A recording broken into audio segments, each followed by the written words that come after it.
Millionaire faces chaos when he discovers a mysterious malfunction in his helicopter. A little girl shows up with a vital part and a truth that could change the whole game. And when the gun appears, the flight turns into a confrontation, and salvation comes from the most unlikely of hands. If this story has you hooked, don't forget to subscribe to our channel and let us know what city you're watching from in the comments. Now, on with the story. Ryan Taylor clutched the phone to his ear so tightly, his knuckles turned white. The secretary's voice repeated the same information. The investors were getting impatient. The meeting would start in an hour and 15 minutes, and without him there, everything would be lost. 15 years building this company from scratch, 15 years of sacrifice, and now, at 42, it was all threatening to crumble because of a mechanical problem.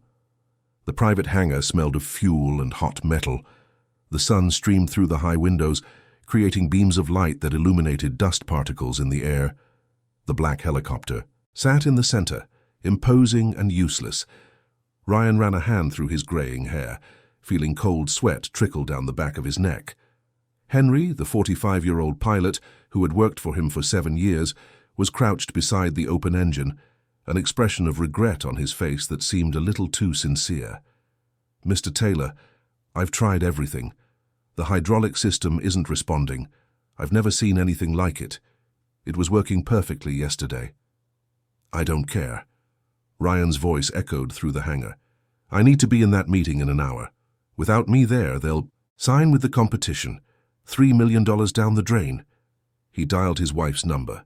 Adrienne was at the hotel where the meeting was taking place. She knew the numbers. She knew how to argue. But the Japanese investors were traditional. They wanted to shake the hand of the company's owner. A wife, no matter how competent, wouldn't be enough.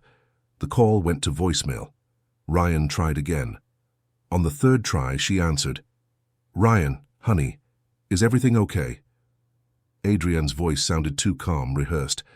"I'm at the hotel. The investors have arrived. Don't worry, I'll handle everything." "Adrienne, I need to be there. You don't understand. They won't close the deal without me." "Sweetheart, you're too stressed.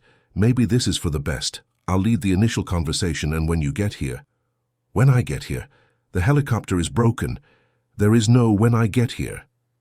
There was a pause. Too short to be natural, too long to be innocent. "Oh, what a shame. Well, I'll do my best then. Trust me." And she hung up before he could reply. Ryan stood frozen, trying to process the strange feeling.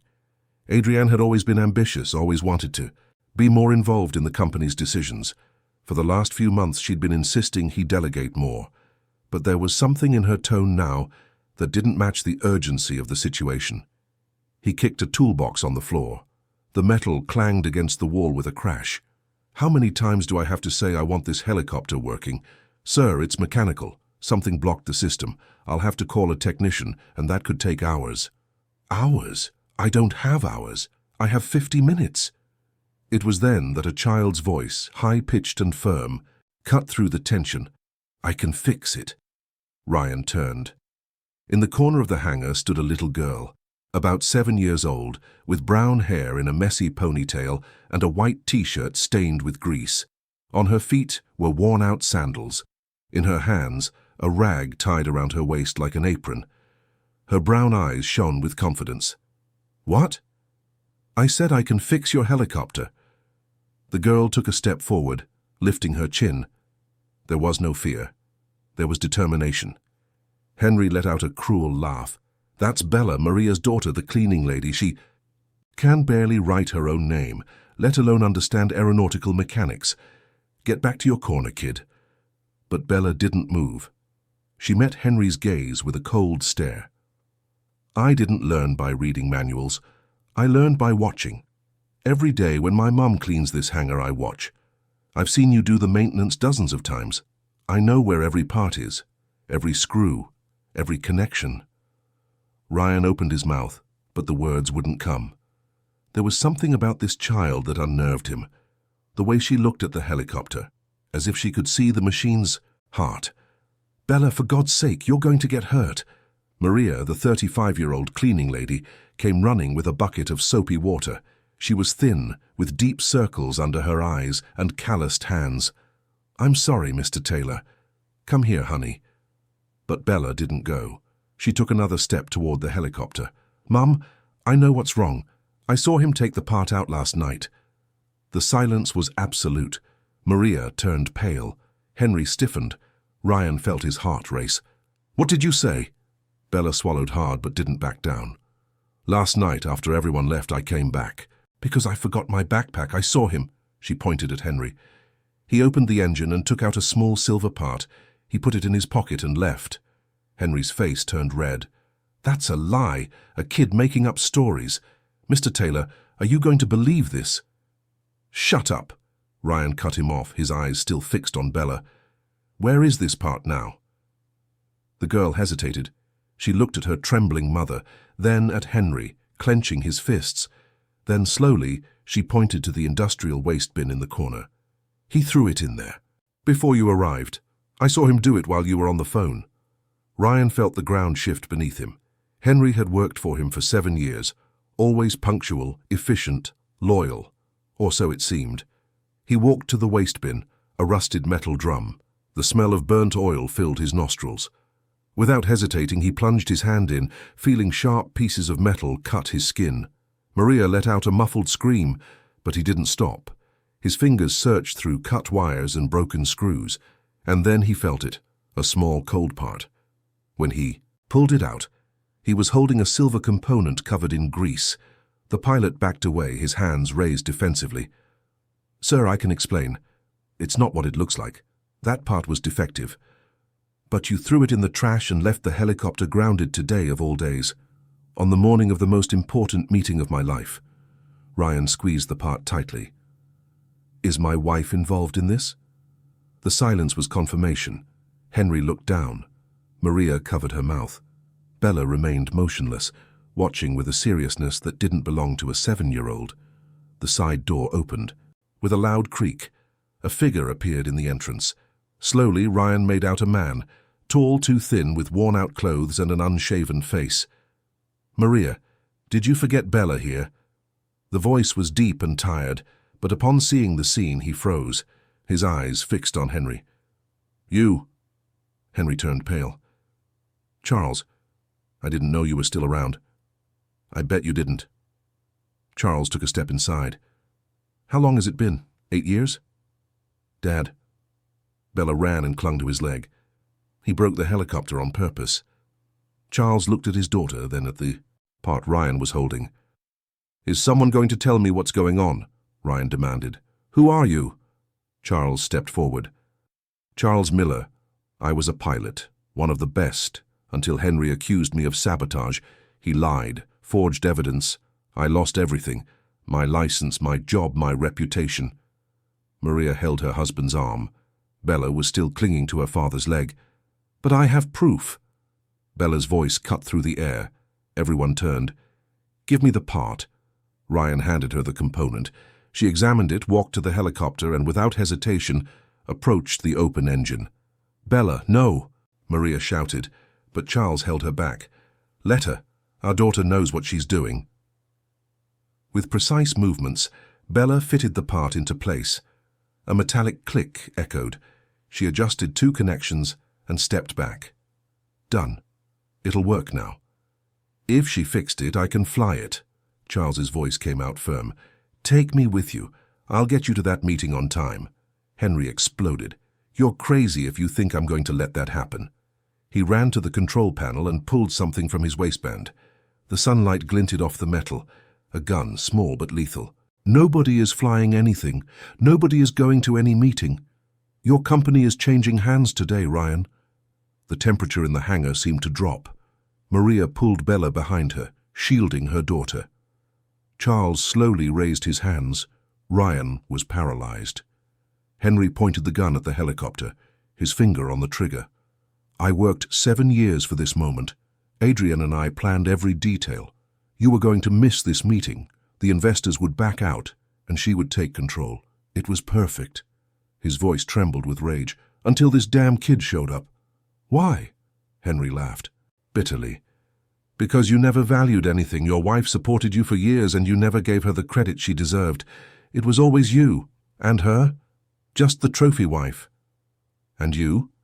Charles took a cautious step. Revenge? Henry's eyes narrowed. You ruined my reputation. You forged evidence. You planted defects and blamed me. Prove it. Henry smiled cruelly. There's no proof. It's your word against mine. Ryan glanced at his watch. 40 minutes. You won't get away with this. Even if you destroy the helicopter, I'll fight. Henry tightened his grip on the gun. His face was red, his muscles tense. He was losing control. And an armed man losing control was the most dangerous thing in the world. The sound of a gunshot never came. Instead, Charles moved. It was a swift, almost imperceptible motion, the result of years of military training his body hadn't forgotten. He threw himself to the side, rolled across the concrete floor, and before Henry could react, he landed a kick on the side of the pilot's knee. The crack was audible throughout the hangar. Henry screamed and staggered, but he didn't drop the gun. His fingers squeezed the trigger reflexively. The shot thundered through the hangar, ricocheting off the metal ceiling. Maria screamed and completely shielded Bella with her body. Ryan dove to the ground, covering his head with his hands. The bullet hit an old can of paint in the corner, making it explode in a cloud of white powder. The air grew thick, hard to breathe. Through the haze, Charles advanced again, this time straight for Henry. The two men collided like bulls in battle. The gun flew through the air, sliding across the greasy floor until it stopped near a pile of old tires. Maria, still protecting Bella, saw the gun. Without a second thought, she pushed her daughter toward Ryan and ran. Her fingers trembled as she picked up the cold metal. She had never held a gun in her life. It felt heavier than it should, heavier than anything she had ever carried, even on the worst days of work. "Stop!" Her voice came out louder than she expected, filled with an authority she didn't know she possessed. "Stop right now, or I'll shoot." Charles and Henry froze. They were on the ground, Henry underneath. Charles with his fist raised, ready to strike the other man's face. They both turned to Maria, who held the gun with both hands, pointing it upward, away from anyone. "Maria, put that down." Charles got up slowly, his hands outstretched. "You don't know how to use that thing." "I know enough to keep everyone away from each other." Her hands were shaking, but she didn't lower the gun. "Get up, Henry, slowly." Henry dragged himself up, groaning in pain. His right knee was visibly swollen, and he could barely put weight on the leg. His face was smeared with blood from a cut on his eyebrow. Charles had scraped knuckles, but seemed otherwise unharmed. Ryan approached Bella, who was sitting on the floor, hugging her knees.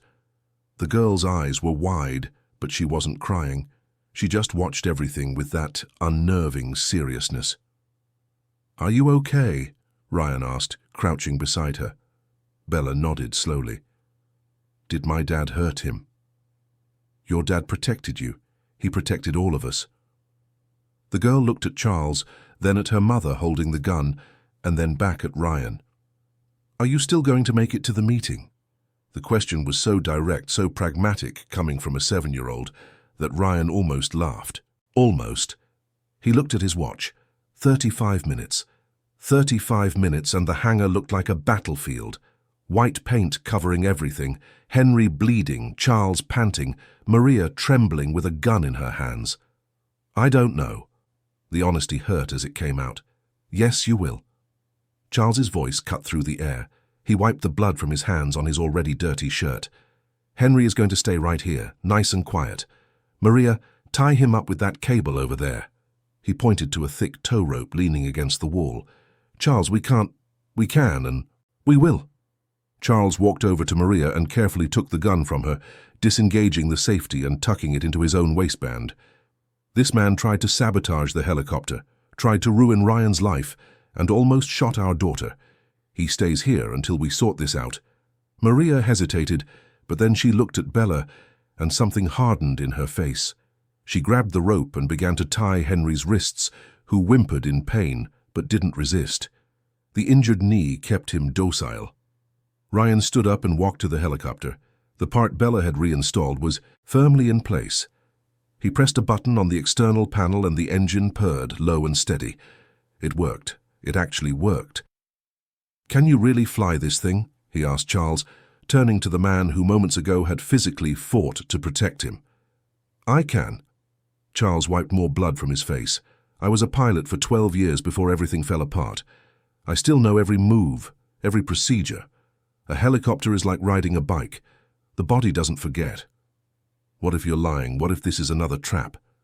Charles took a step forward, stopping inches from Ryan. His eyes, tired and marked by years of injustice, met the businessman's. I lost everything because of that man over there. He pointed to Henry, now tied up and sitting on the floor. I lost my career, my reputation, my future. I spent 8 years working jobs that barely paid the rent, watching my wife clean hangar floors while our daughter grew up watching helicopters from a distance, dreaming of things I could no longer give her. His voice trembled, but not with fear, with contained anger, with pain. If there's a chance, a single chance to prove I wasn't the villain in this story, it's now. Let me fly with you. Let me show you I can still do this. Ryan studied the man's face. He saw the deep wrinkles around his eyes, the marks of sleepless nights, the stooped posture of someone who had carried too much weight for too long. And he also saw something he recognized in himself. Desperation. Not the desperation of someone who wants to steal or destroy, but the desperation of someone who wants to prove they're still worth something. Okay, Ryan extended his hand. Let's go. Charles shook his hand, firmly. Maria finished tying up Henry and ran to her husband, holding his face in her hands. Are you sure about this? Nothing will go wrong. Charles kissed her forehead. I promise. Dad. Bella tugged on her father's shirt. Take me with you. What? No, you stay here with your mom. You'll need me. If something breaks again, I'm the only one who knows how to fix it fast. Bella, you're 7 years old. And I fixed the helicopter when no one else could. The silence carried an uncomfortable truth. She was right. No. Maria was adamant.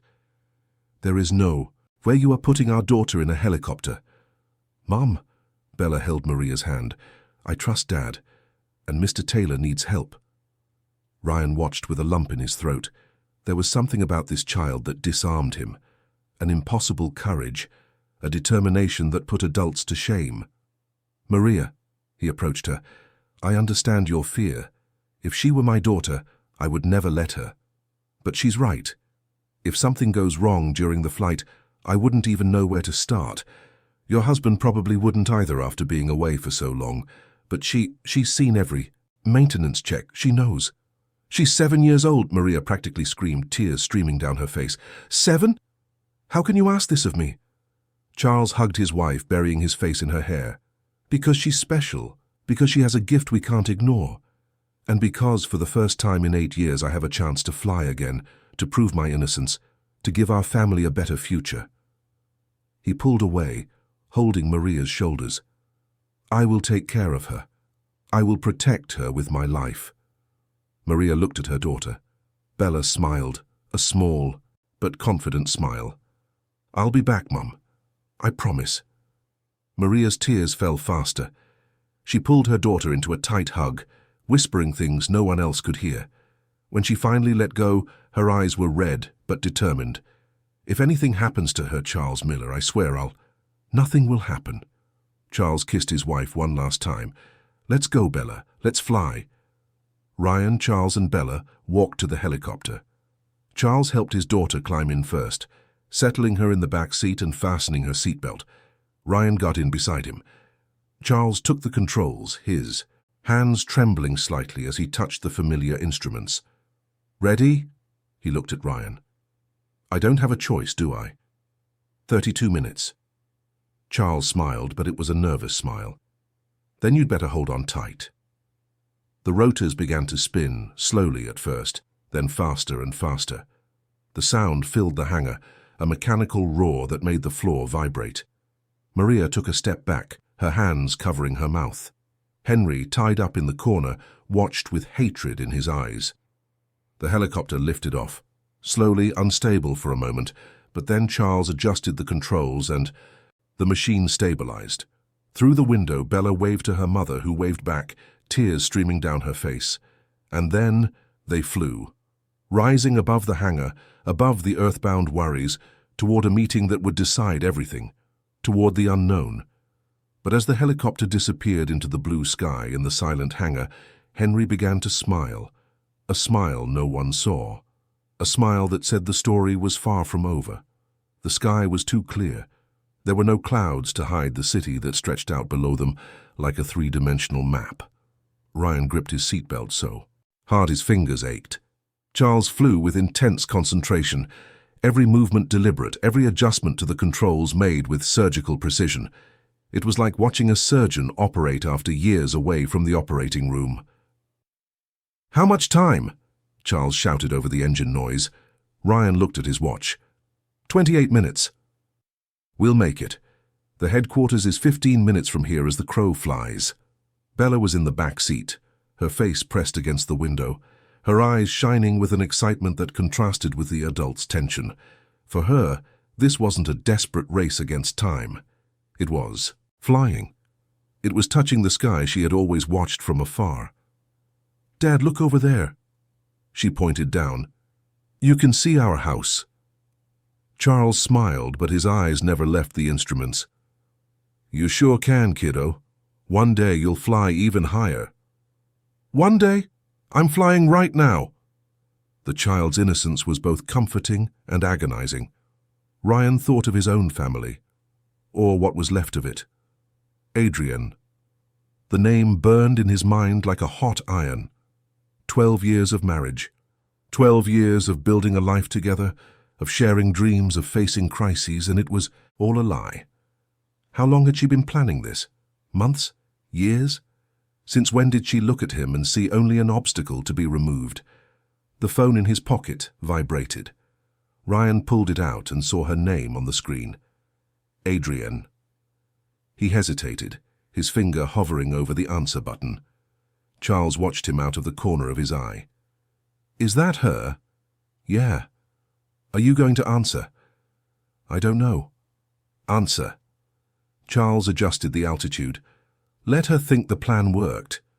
Ryan answered, putting it on speaker. Adrian's voice sounded sweet, concerned. "Honey, did you get it sorted out? The investors are getting impatient. I'm sorting it out. I'll be late, but I'm on my way." There was a pause. "What do you mean you're on your way? Wasn't the helicopter broken?" "It was, but I found someone who fixed it." "Someone? Who?" "It doesn't matter. I'll be there in 20 minutes. Keep the investors there. Ryan, you don't need to rush. I have it under control. In fact, I think it's better if you don't come."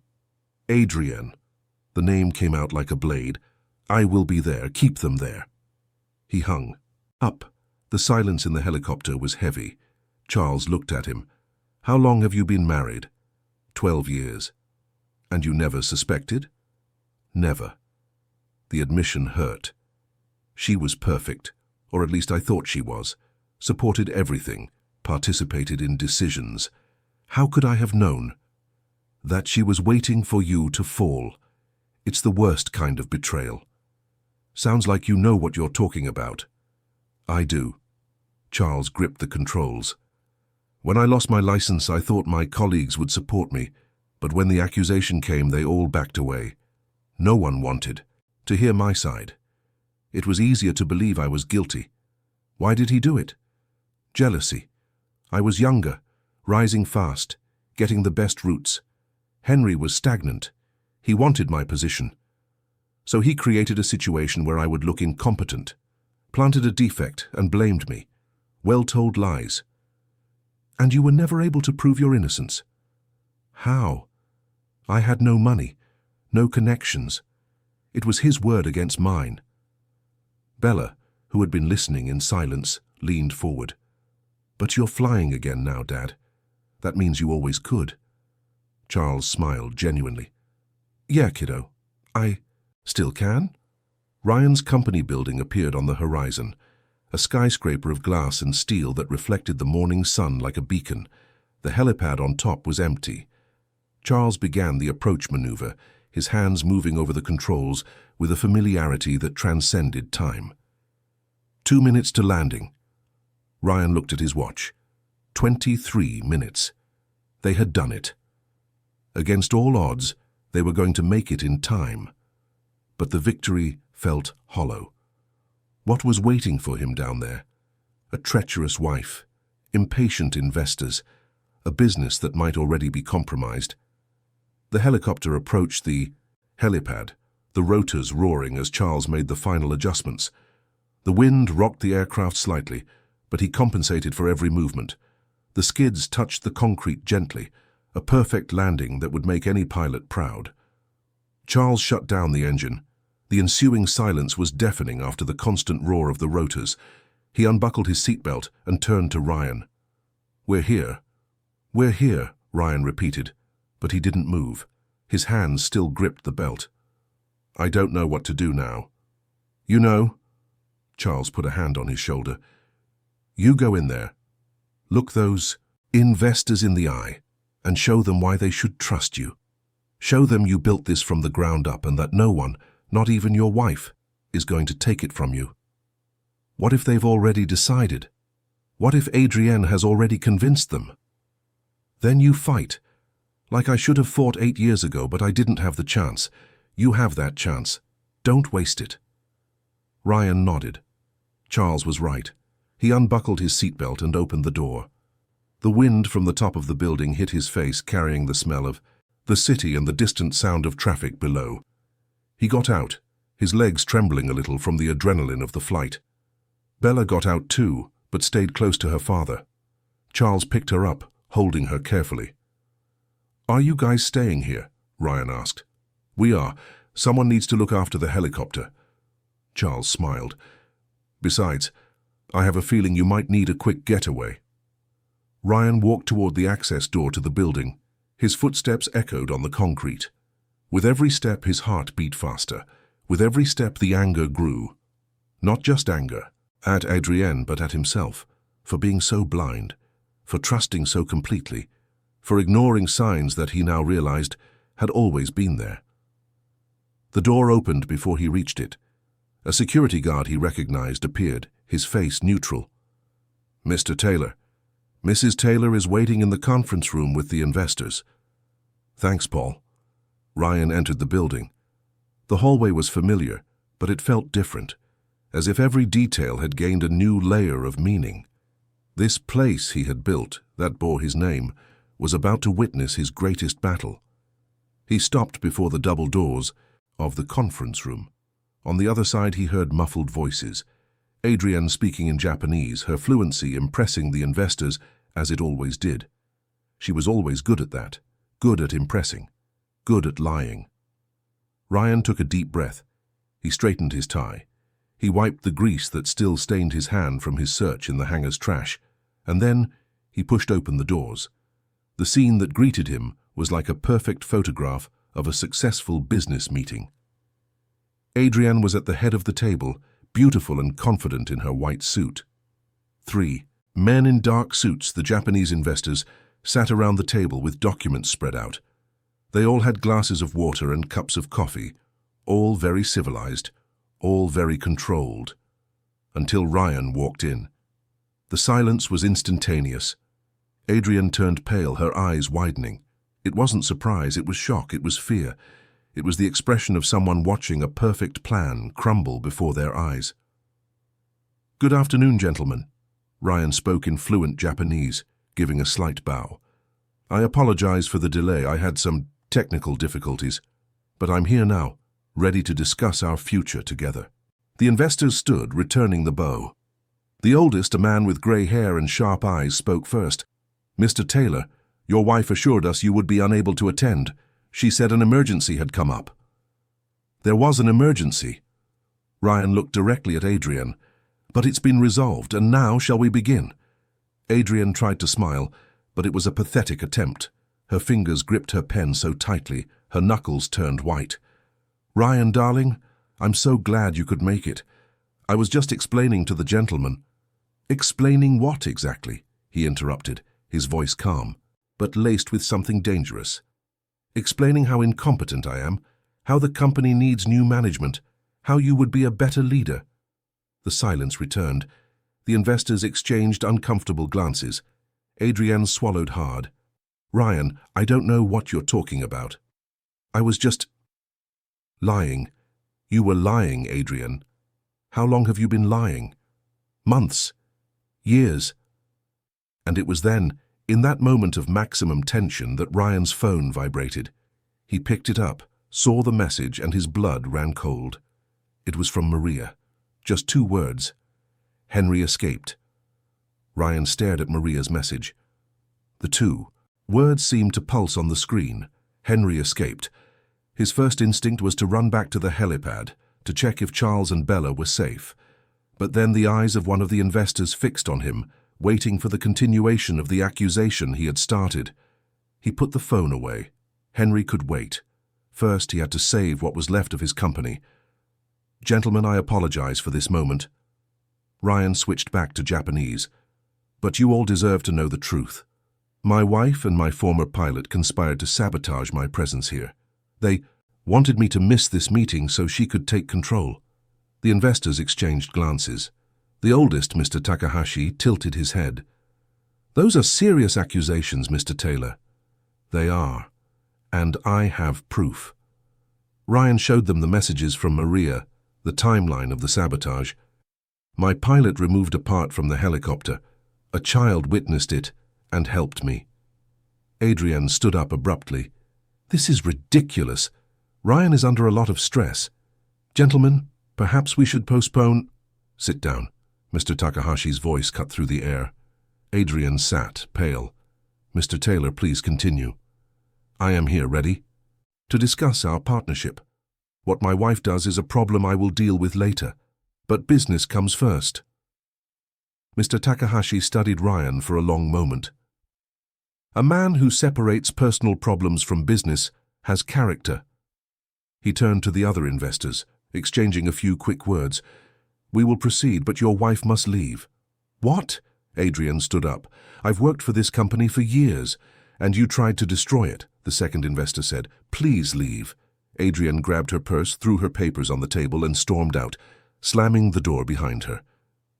Mr. Takahashi opened a folder and distributed documents. "Now let's get to the numbers." The meeting lasted 2 hours. Ryan presented every number, negotiated every term. When the investors signed the contract, he should have felt triumphant. $3 million. But he only felt empty. "Mr. Taylor," Mr. Takahashi extended his hand. "It is a pleasure to do business with a man who faces storms and stays the course." When the investors left, Ryan was alone. The signed documents were spread out, his victory, and he couldn't feel a thing. His phone vibrated. "Charles, you need to get up here now." Ryan ran.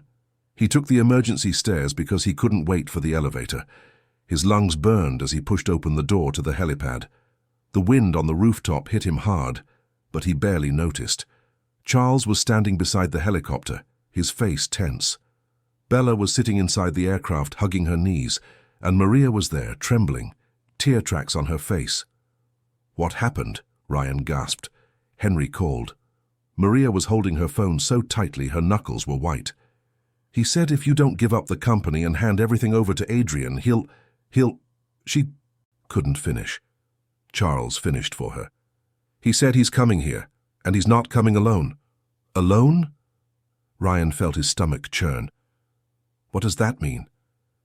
"It means he has allies." Charles pointed to the phone. "He mentioned names, people from your company, people who support Adrian." Ryan took the phone and listened to the recording Maria had made. Henry's voice, distorted by pain but still venomous, spoke of bought loyalties, of disgruntled employees, of a coup that went far beyond a simple helicopter sabotage. "How many?" His voice came out hoarse. "How many are involved?" He didn't say, but enough to cause trouble. Ryan looked out at the city below. He had built this company from scratch, and now his own team had betrayed him. "I should have seen the signs. Meetings that stopped when I walked in, exchanged glances. It wasn't paranoia. It was instinct." Charles stepped closer. "But we ignore it because we don't want to believe it. And now, without concrete proof, it's your word against theirs. And if half the company is with them, you'll have witnesses testifying against you. So I've lost. I won the $3 million, but I lost everything that matters. You haven't lost." Bella's voice came from inside the helicopter. "You have us now." Ryan looked at her. "Thank you, Bella. But I don't know if you can do much." Against lying adults, she interrupted. I watch, and I've seen things that can help you. What kind of things? When I'm in the hangar with my mom, nobody pays attention to me. I'm just a kid, so people talk like I'm not there, and I heard your pilot talking to other people. I heard names. I heard plans. Ryan crouched down to her level. Do you remember the names? Bella nodded and began to list them. Each name was a stab in the back. The head of human resources, the chief financial officer, the operations manager, people he trusted, people he considered part of his corporate family. There's more, Bella continued. They talked about documents, papers that show you did bad things, except you didn't. They made them up. Forged documents? Yes, like the documents they used against my dad. She looked at Charles. Only this time, we know where they keep the real papers. How do you know that? Because I was there when they talked about hiding them. Bella said it like it was the most obvious thing in the world. In the basement office, the one nobody uses anymore. Ryan stood up, his heart racing. The basement office. It was the old file room from when the company was small. He couldn't even remember the last time he'd been there. It was the perfect place to hide evidence. We need to go there, now. What if it's a trap? Charles warned. What if that's exactly what they're expecting? Then I'll walk into the trap. Ryan was already heading for the door. Because sitting here waiting for them, to attack isn't an option. Charles picked up Bella and followed. Maria stayed behind, torn between going with them and staying safe. Finally, she went too. They descended via the service stairs, avoiding the main elevator. Each floor felt like an eternity. Each step echoed like a war drum. In the basement, the hallway was empty. Fluorescent lights flickered, casting dancing shadows on the walls. The air smelled of mildew and old paper. The door to the old file room was ajar. Ryan pushed it open slowly. The room was dark. He fumbled for the light switch. The light revealed what was left of an abandoned office. Piled up file cabinets, dust-covered desks, an ancient printer in one corner, and in the center of the room, a folder. New, clean, completely out of place. Ryan picked it up and opened it. Inside were documents with his forged signature, fraudulent contracts, bank transfers he had never authorized, evidence of crimes he had never committed. It was perfect, meticulously crafted to destroy him. They're good. Charles analyzed the papers over Ryan's shoulder. Very good. Too good. Bella pointed to one of the documents. Look at the date there, it's wrong. Ryan looked. She was right. The document alleged a meeting on March 15th, but he remembered that day perfectly. It was his mother's birthday, and he had been out of town. He had proof of it in dozens of photos on social media. They made mistakes. He started flipping through the pages faster, looking for inconsistencies. He found several impossible dates, slightly different signatures, details that only someone who knew his routine intimately would notice. It's not enough, Maria said quietly. They'll just say they're typos. Not if we have the originals. Charles pointed to the old file cabinets. If this was, the main archive, the real documents must be in here somewhere. Compared side by side, it'll be obvious which ones are fake. They began to search. They overturned boxes, opened dusty drawers, sifted through piles of yellowed papers. It was Bella who found it. Hidden behind a metal file cabinet was a manila envelope. Inside were copies of the original documents, the real ones. No forgeries, no lies. The truth someone had tried to bury. We got it. Ryan held the evidence as if it were gold. We have everything. That's when they heard it, footsteps, many footsteps coming toward the basement, and a voice Ryan knew all too well. Adrian, coming with reinforcements. The footsteps grew louder.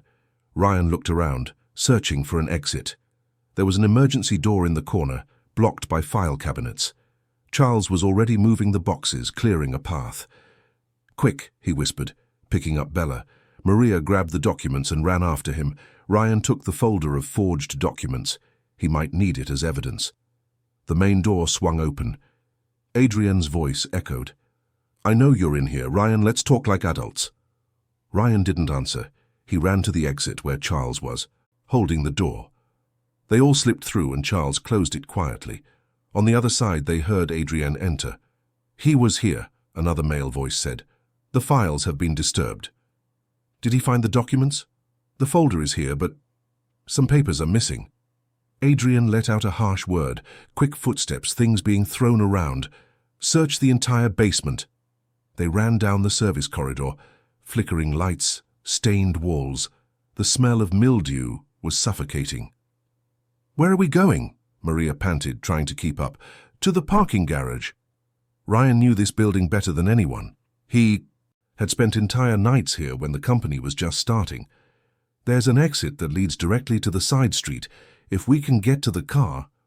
And then what? Charles interrupted. You think you can just drive away? They know where you live, where you work, who you know. Ryan stopped running for a moment, leaning against the wall. Charles was right. Where would he go? His own home was no longer safe. His office was compromised. His employees had betrayed him. It was as if his entire life had been a house of cards that someone had just blown over. So what do you suggest? His voice came out harsher than he intended. We stay here and fight? It's at least 5 people against the 4 of us, one of whom is a child. Hey, Bella protested from Charles's shoulder. I've been helping so far. Despite everything, Ryan almost smiled. The girl's courage was contagious, or maybe it was madness. The line between the two was too thin. We have the proof. Maria held up the documents. This is what matters. If we can get out of here and show it to the right people. The right people? Ryan laughed humorlessly. Who would that be? My legal team is probably on their side. My accountant might be involved. Who can I trust? Us. Charles put a hand on Ryan's shoulder. You can trust us. And sometimes 3 trustworthy people are worth more than an entire company of traitors. From the hallway behind them, voices were getting closer. Someone had found the emergency exit. The time for debate was over. Ryan nodded and started running again, this time with more determination. They turned left, then right, following the route Ryan knew by heart. The door to the parking garage appeared ahead, a green sign indicating the exit. Ryan pushed the door and they emerged into the empty parking garage. Or almost empty. There was a car parked near the exit, a black sedan that Ryan recognized immediately. It was Adrienne's car, and leaning against it, smoking a cigarette with the air of someone who had all the time in the world, was Henry. His knee was bandaged, his face still marked from the fight in the hangar, but his eyes shone with malice. Did you think it would be that easy? He flicked the cigarette away. You people are pathetic. Ryan backed away, pushing Maria and Bella behind him. Charles stepped forward. You're supposed to be tied up. I was. Henry smiled, blood on his teeth. But ropes are easy to cut when you're motivated. What do you want? Ryan tried to keep his voice steady. Money? Money? Henry laughed. This is about justice, about putting you in your place. Charles took a step, but Ryan held him back. It's not worth it. He's injured. Injured? Henry held up his hands. He was holding a document, a paper Ryan recognized. It was the contract from the investors. How did you get that? I have connections. Henry waved the paper. And now I can destroy your victory. One phone call to the investors about fraudulent documents, and they'll want their money back. Ryan's stomach churned. The Japanese investors were extremely careful about their reputation. Any hint of fraud and they would pull out, possibly suing Ryan. You wouldn't do that. Wouldn't I? Henry started to circle them, limping. Give me one reason why not. It was Bella who spoke, her child's voice cutting through the tension. Because you'll go to jail if you do. Henry stopped and looked at the girl, genuinely surprised. Jail? Why, little one? Because we recorded you confessing. Bella pulled a phone from her pocket. When you called my mom, she recorded it. You confessed to the sabotage, the threats, everything. Henry's face went pale. Maria confirmed with a nod. Every word. With a timestamp. If you use that contract to hurt Mr. Taylor, we send the recording to the police. and then you'll find out what it's like to lose everything." A thick silence. Henry looked at the contract in his hands, then at the family. Ryan could see the calculation happening in his head. "You're bluffing." "Want to bet your freedom on it?" Charles challenged. "Because we're willing to bet ours." Henry took another step, but then the door to the garage opened behind Ryan. Adrienne appeared, accompanied by 3 men Ryan recognized: his operations manager, his head of HR, and his accountant, all with serious expressions, all closing in. "It's over, Ryan."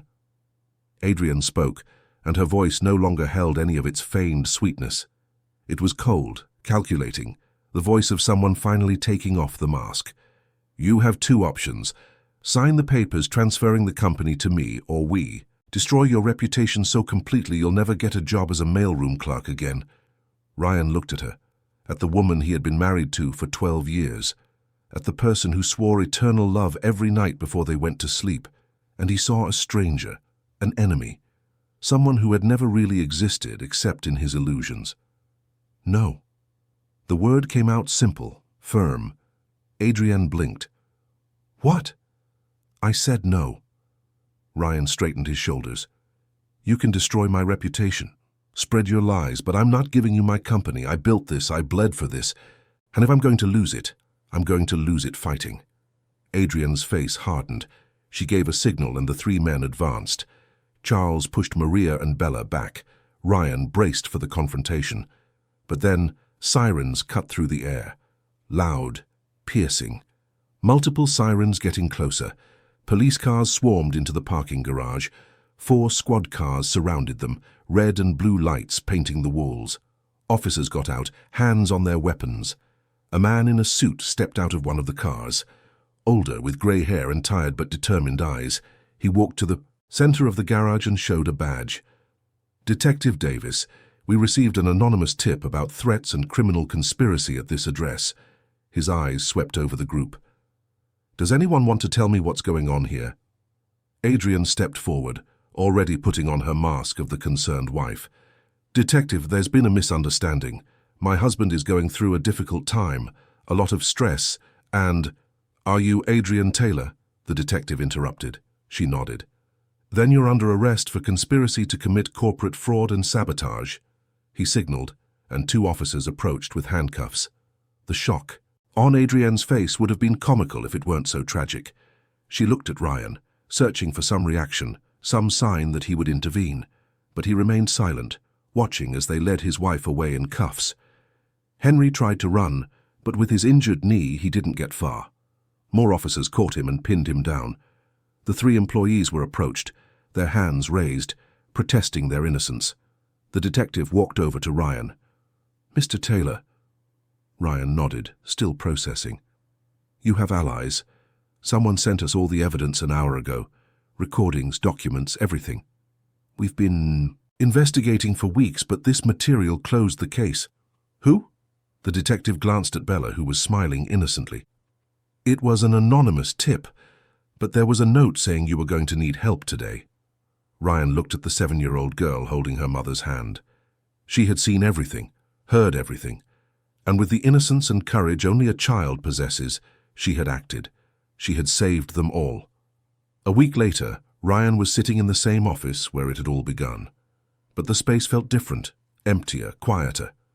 3 empty chairs around the conference table were a reminder of the employees who had been arrested, the operations manager, the head of HR, the accountant, people he had trusted, who had shared coffee and lunches, who knew his personal stories, all of them conspiring against him. Adrienne was in custody awaiting trial. Her lawyer had already made contact, proposing a divorce settlement. She would sign everything, give up any claim to the company, in exchange for leniency on the criminal charges. Ryan hadn't responded yet. Part of him wanted to see her pay for every lie, every betrayal. Another part just wanted it to be over. Henry was also in jail. The recording Maria had made was irrefutable evidence. Along with Bella's testimony and the physical proof from the sabotaged helicopter, the DA had a solid case. Henry would likely spend years in prison, but the victory tasted like nothing. Ryan looked at the documents spread across his desk, Financial reports, the investor's contract, expansion plans, and it all seemed meaningless. He had saved his company, but at what cost? A knock on the door pulled him from his thoughts.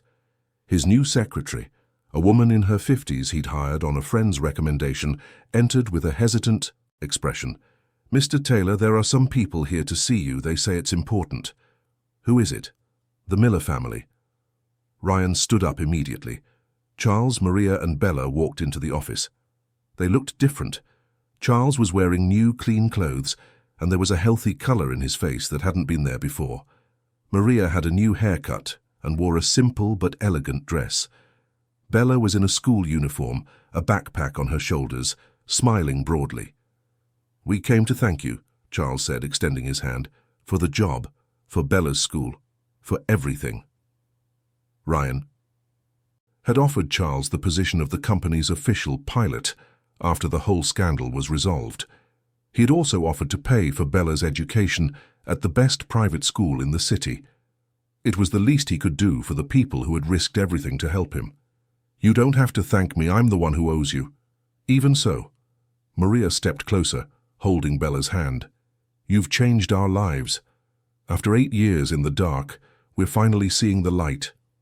Ryan felt a lump in his throat. He had changed their lives, but they had changed his too. They had shown him there were still good people in the world, people who fought for what was right even when all seemed lost. "How's school, Bella?" The girl lit up. "It's awesome. They have a science lab, a computer room, even robotics classes." Her eyes shone with excitement. "And the math teacher said she's never seen anyone solve problems as fast as I do. She has a knack for numbers." Charles put a hand on his daughter's shoulder with pride. "Always has. When I used to teach her about helicopters, she'd memorize the calculations just by seeing them once." Speaking of helicopters, Ryan pulled a document from a drawer. "I have a proposal. I want to create a training program at the company for young people from underprivileged communities who show a talent for mechanics and aviation. Bella would be the first student, and you, Charles, would be the lead instructor." The silence that followed was heavy with emotion. Charles discreetly wiped his eyes. Maria held her husband's hand. Bella looked at Ryan with a mixture of admiration and gratitude. "Why are you doing this?" Charles asked, his voice thick. "Why do you care so much?" Ryan took a moment to answer. He looked out the window at the city stretching below. So many people, so many stories, so much talent hidden by unfair circumstances. "Because you reminded me of something I'd forgotten." He turned back to them. "I built this company from nothing. I came from a poor family, worked 3 jobs at once to pay for college, spent years fighting for credibility. And somewhere along the way, I forgot where I came from. I forgot that people with potential are wasted every day simply because they don't get the right opportunities." He pointed to Bella. "This girl has a gift, and it was almost hidden forever, cleaning hangar floors with her mother. How many other kids like her are out there?" "A lot," Maria answered softly. "A whole lot." "Then let's find them." Ryan opened the document and began to explain the program. Full scholarships, hands-on training, professional mentorship, partnerships with technical schools. It was ambitious, expensive, and would probably take years to get right. But it was the right thing to do. They talked for hours. They discussed details, made plans, dreamed of possibilities. When they finally said their goodbyes, the sun was already setting. Ryan was alone in his office again, but this time the emptiness felt different, less oppressive, more full of potential. His phone rang.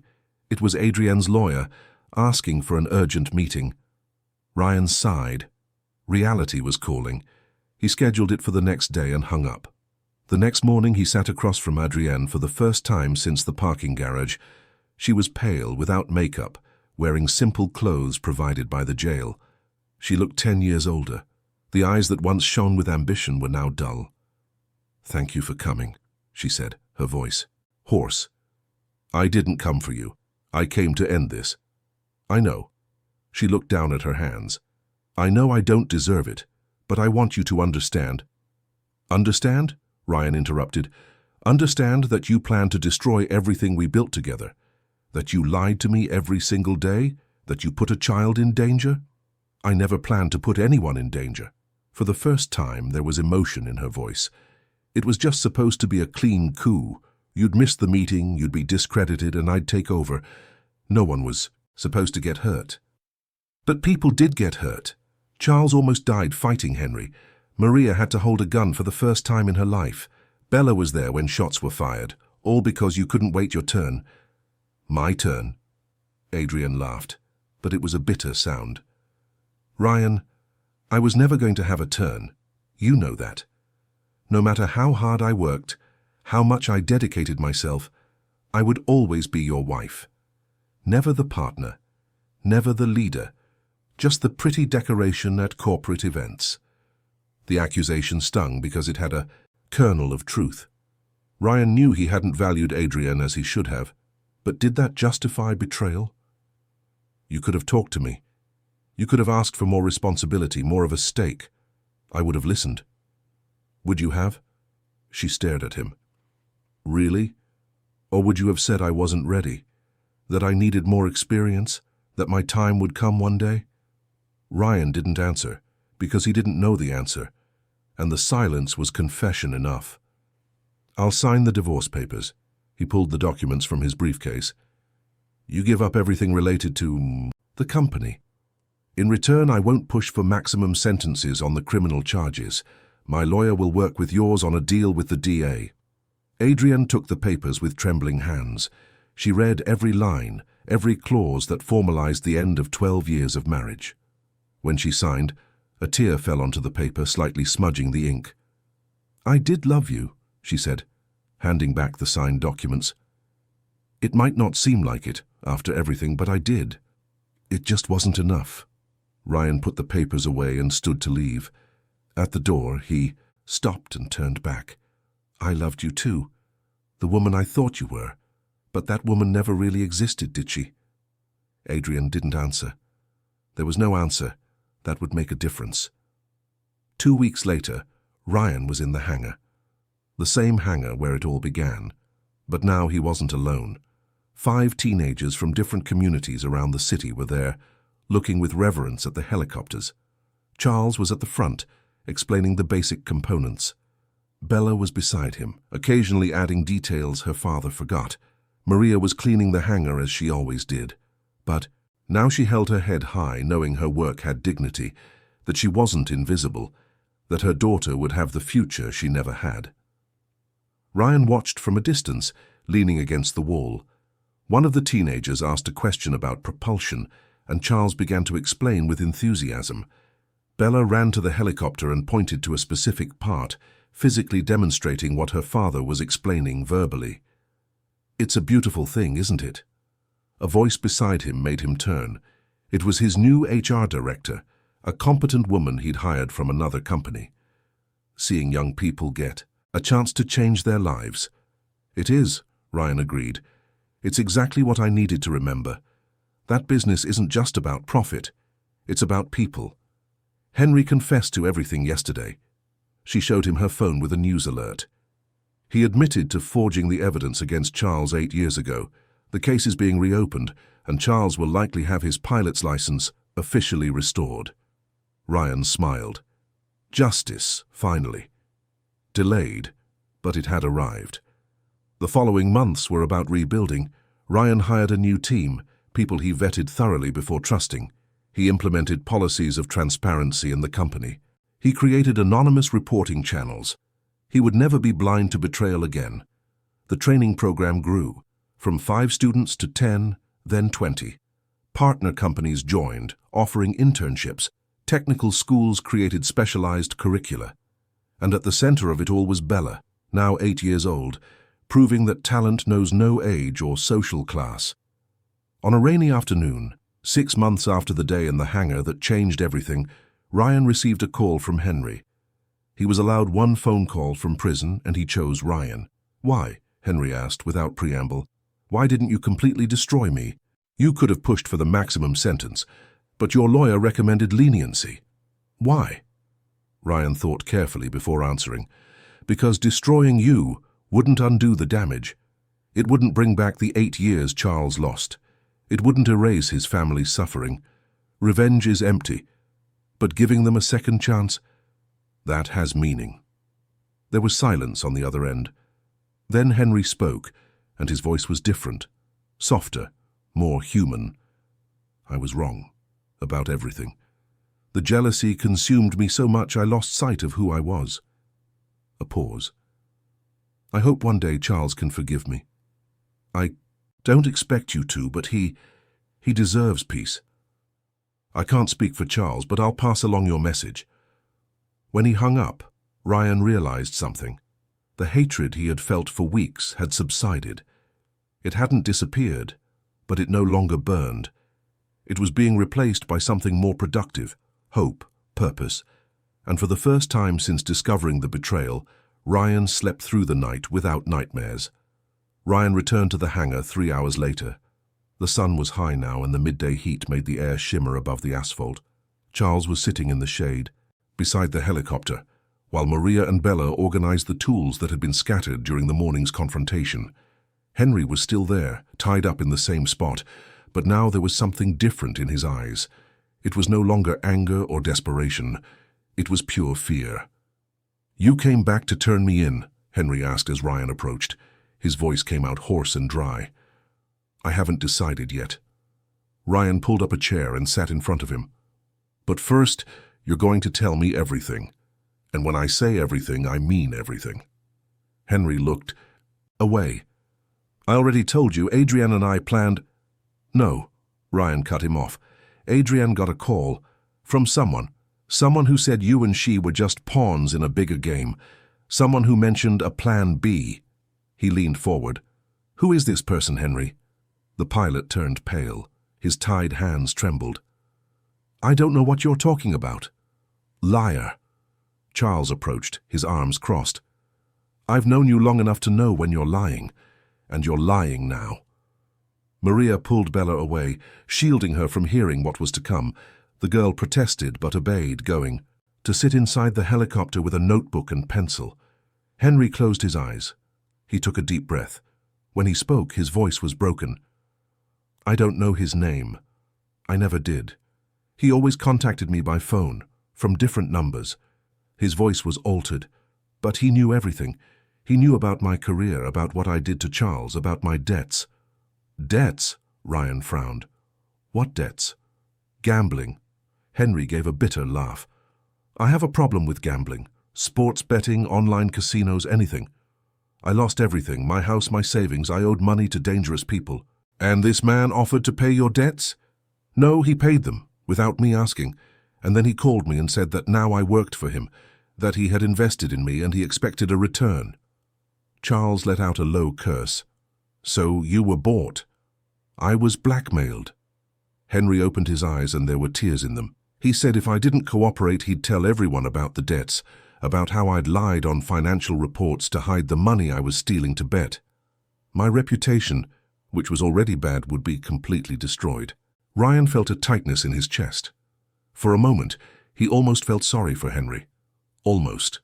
But then he remembered Charles, 8 years of suffering, a family destroyed by lies. And Adrienne? How did she get involved? He approached her separately. I don't know what he promised her, but she agreed to work with him. We only communicated when necessary.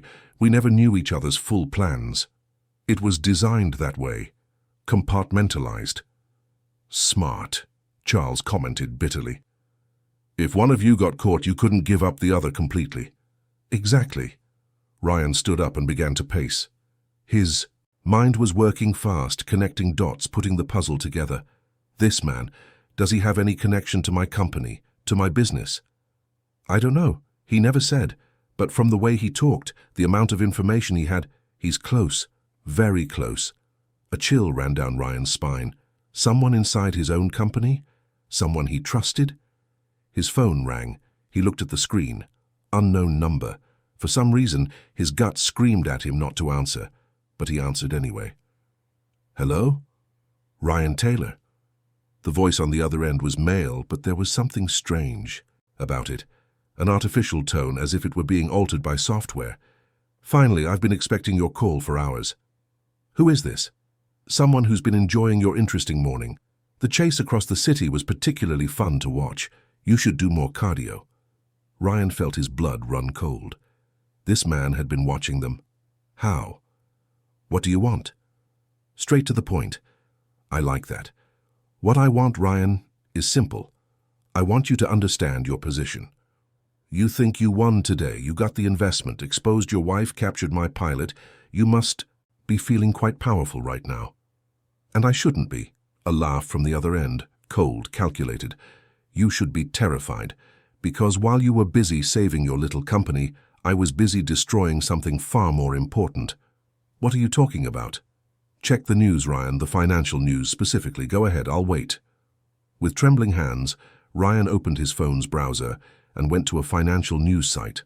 The top headline made him freeze. Scandal. Ryan Taylor's company investigated for tax fraud and money laundering. Leaked documents point to decades-long scheme. He clicked on the article. There were documents attached. Forged contracts, suspicious bank transfers, doctored reports, all with his signature, all looking absolutely real. You faked all of this. I didn't fake anything. The voice on the other end was amused. Adrienne documented everything meticulously over the years. She's very good at that, you know. And now those documents are in the hands of every major news outlet in the country. And the authorities too, of course. But they're lies. It doesn't matter if they're lies or truth. What matters is perception. And the perception now is that you're a criminal. You're Japanese. Investors will cancel the deal before the end of the day. Your bank will freeze your accounts, your clients will flee. And in a week, maybe 2, your company will implode. Ryan felt his legs give way.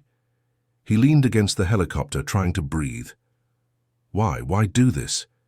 Because you have something I want, something I've always wanted, and now that you're desperate, you're going to give it to me for free. I have nothing you could possibly want. Oh, but you do. You have a company in ruins that I'm going to buy for pennies on the dollar. You have a destroyed reputation that will make any offer from me seem generous. And you have a wounded pride that will make you accept my offer, because you'll think you have no other choice. I will never sell you my company. Never. We'll see. You have until noon tomorrow. After that, I'll release the second wave of documents. And those, my dear Ryan, are real. Things Adrienne documented when you actually committed minor tax indiscretions. Nothing major, of course, but enough to land you in serious legal trouble when combined with the forgeries. This is blackmail. This is business. The voice grew harder. You destroyed Henry. You tried to destroy Adrienne. You thought you could play with people without consequences. Now you're going to learn that there's always someone bigger, smarter, more ruthless. And that someone is me. The call ended. Ryan stood frozen, phone in hand, staring into space. Charles and Maria watched him with concern. Ryan, Charles approached. What happened? He couldn't answer. He couldn't form the words. He just handed the phone to Charles, who read the headline and turned pale. My God! Maria read over his shoulder and covered her mouth with her hands. Henry, still tied on the ground, started to laugh. A hysterical, broken laugh. I told you he always wins, always. You can't beat him. No one can. Ryan turned to him, his eyes burning. Who is he? Tell me his name. I don't know. I swear I don't know. He never... Henry stopped laughing, his face contorting. But he told me something once. He said he was in every corner of your life. That he'd been watching you for years, waiting for the right moment. That doesn't help. He said something else too. Henry swallowed hard. He said, you already knew him, that you spoke to him almost every day, that you trusted him. The hangar fell completely silent. The only sound was the wind whistling through the cracks in the metal walls. Someone close, someone trusted, someone Ryan saw every day. And suddenly, with terrifying clarity, Ryan knew exactly who it was. No, he whispered. It can't be him. Charles frowned. Who? But Ryan was already running to his car, keys in hand, his heart hammering. Because if he was right, and everything indicated he was, then he had made the biggest mistake of his life, and that mistake was about to cost him everything. Ryan drove like a madman through the streets of New York, ignoring horns and red lights. He had to get to the office. He had to confirm his suspicion. 20 minutes later, he parked crookedly in front of the building. He ran up the stairs. When he reached the fourth floor, panting, he shoved the door open hard. The receptionist jumped. "Mr. Taylor." "The news." "Where's Frank?" "Mr. Anderson? He's in his office." Ryan strode across the office, ignoring the startled looks. The door to Frank Anderson's office, his minority partner for 10 years, was ajar. Ryan pushed it open and walked in without knocking. Frank was sitting behind his desk. When he saw Ryan, he stood up quickly, his expression a mixture of surprise and guilt. "Ryan, I was just about to call you. The news, it was you." Ryan closed the door. "It was you all along." Frank blinked. "What are you talking about?" "Stop pretending. I know. You're the man behind all of it." Frank sighed and sat down again, a smile spreading across his face. "That was fast. I was hoping it would take you a little longer." Ryan felt his stomach churn. It was true. "Why?" Frank leaned back in his chair. "Because I built this company just as much as you did. I handle the numbers. I keep everything running while you get to shine and take all the credit. You're a minority partner. You always knew that when you signed on." "I signed on because I thought I'd eventually be recognized, but that never happened, did it? Year after year, you took 70% while I got the scraps. 30% isn't scraps. Compared to what I deserved, yes it is." Frank walked to the window. "And then you married Adrienne. She saw what I saw, that you were just a pretty face with good ideas but no real ability to execute them. So you teamed up." "Yes. It was supposed to be simple. A little push here, a little nudge there, and you would fall. And Henry. Henry was weak. He was easy to buy. And Charles was a problem. Young, talented, too close to you. So I had Henry take care of him." Ryan felt the anger swell, hot and violent inside his chest. "You destroyed an innocent man's life. You destroyed an entire family out of pure ambition." "I did what had to be done." Frank turned, his eyes as cold as ice. "Just like I'm doing now. The documents I leaked will destroy you. Tomorrow, when I release the second wave, you'll be begging to sell me your share of the company. And if I refuse, then you'll go to prison. Either way, I win." The silence between them was thick. Outside, the noise of the city continued, oblivious to the drama unfolding. Ryan took a deep breath. Then he smiled. "You made one mistake, Frank." "And what's that?" "You underestimated a 7-year-old girl." Frank frowned. "What are you—" The door opened. Charles walked in, holding a digital recorder. Behind him were Maria and Bella. The girl was holding a tablet. "Did you get all of that?" Ryan asked. "Every word." Charles held up the recorder. "And we also sent it to 3 different lawyers with instructions to release it if anything happens to any of us." Frank turned pale. "That won't hold up. It's my word against yours." "No." Bella stepped forward, showing him the tablet. "It's your voice against the recording and also against this." On the tablet screen were dozens of emails, conversations between Frank and Adrienne, bank transfers to Henry, explicit orders to forge documents, all dated, time-stamped, with irrefutable digital trails. Where did you get this?" Frank staggered, leaning on his desk as if his legs were about to give out. Bella smiled. It was the smile of someone who knew they had won, of someone small who had toppled a giant. "While my mom cleaned your office every night, I watched. I saw you type your passwords. I saw where you kept your most important files.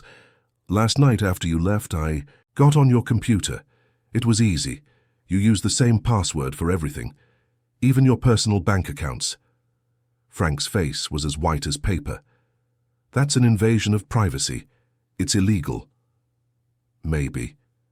Charles shrugged, a satisfied smirk on his face. "But it's real. And when the investigators see this, they're going to want to know more. They're going to dig through every account, every transaction, every lie you've told for the last 10 years. And they'll find everything." Ryan stepped closer until he was inches from Frank, looking directly into his eyes. "You're going to lose everything, Frank. Your freedom, your reputation, your money, everything you tried to steal from me." Frank looked from one to the other, panic growing in his eyes. Wait, we can make a deal. I'll give back the forged documents. I'll retract the accusations. No one has to know about any of this. No. Ryan's voice was firm. Everyone is going to know because you don't get to keep destroying lives without consequences. Ryan, please, think about the company, the scandal. You'll lose clients, investors. Maybe. But I'll sleep well at night knowing I did the right thing. Frank opened his mouth to protest again, but the door opened once more. 2 men in suits walked in. One of them showed a badge. Frank Anderson, I'm Detective Smith. We need you to come with us for questioning regarding accusations of fraud, document forgery, and blackmail. Frank looked at Ryan one last time. There was hatred there, but also defeat. You're going to regret this. No. Ryan shook his head. I already regret a lot of things. Not seeing who you really were, trusting the wrong people. But this I will never regret. Frank was led away. His complaints and threats echoed down the hall until they faded. When the silence returned, Ryan turned to Charles, Maria, and Bella. Thank you. For everything. I don't know how I'll ever repay you. You already have. Charles extended his hand. You believed in us when no one else would. You gave us a chance. Ryan shook his hand, feeling tears welling up. What are you going to do now? With Henry in jail, I need a new pilot. Charles smiled. I think I know someone qualified for the job. Bella tugged on Ryan's sleeve. And me? Can I keep watching the helicopters? Ryan knelt, down to her level. You're going to do more than watch. When you're old enough, I'm paying for your education, aeronautical engineering.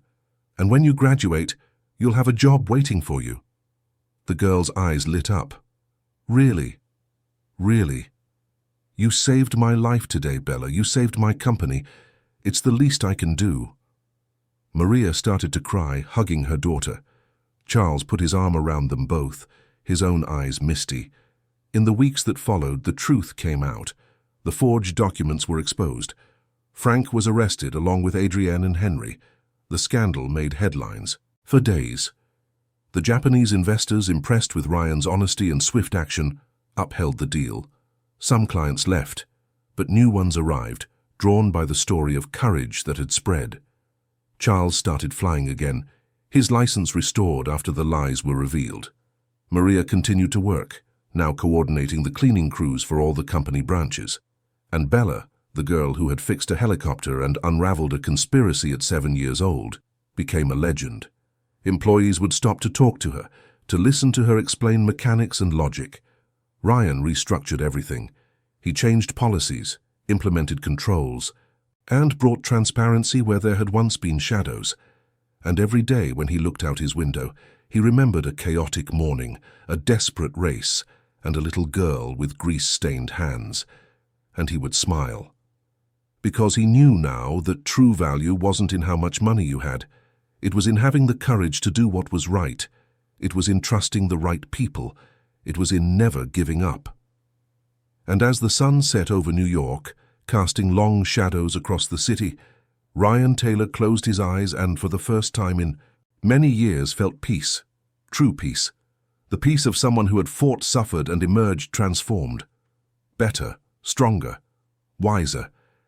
And in the distance, in the hangar where it all began, Bella worked on a model helicopter with her father, her small hands still full of dreams. Dreams that now, finally, could become reality.